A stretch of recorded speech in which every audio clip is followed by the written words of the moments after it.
I came across this deal back in 2018.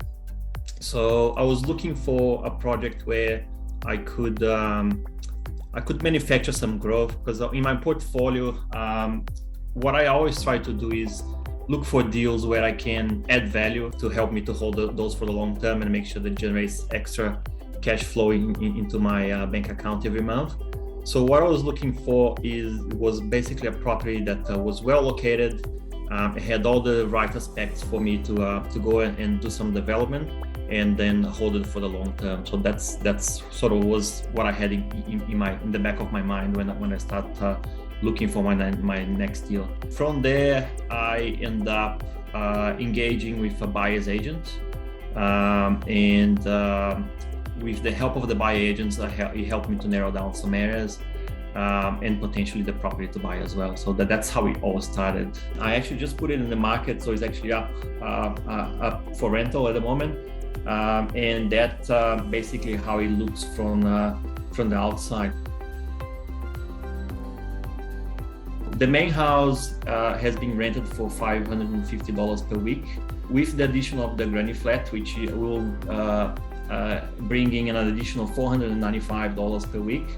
I basically jumped from $550 to $1,045, so there is a difference in there, which in a yearly basis almost doubles my income. So I go from $28,600 to $54,340. So that's a jump of an additional 25 grand that brings in terms of cash flow.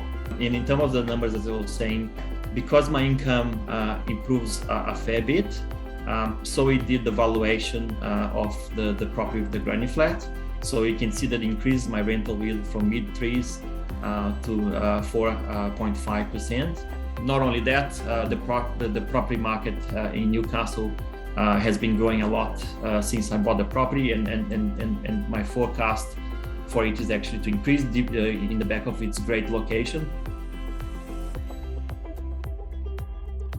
Probably one of the key learnings that I take it from each individual product is that you can plan as much as you want, and planning definitely helps, but you always get thrown up challenges and things that doesn't sort of go according to plan, and you just have to have an open mind and be flexible to work with council, the developer, the builder, to make sure that you find the best outcome for the challenge that the development throws at you.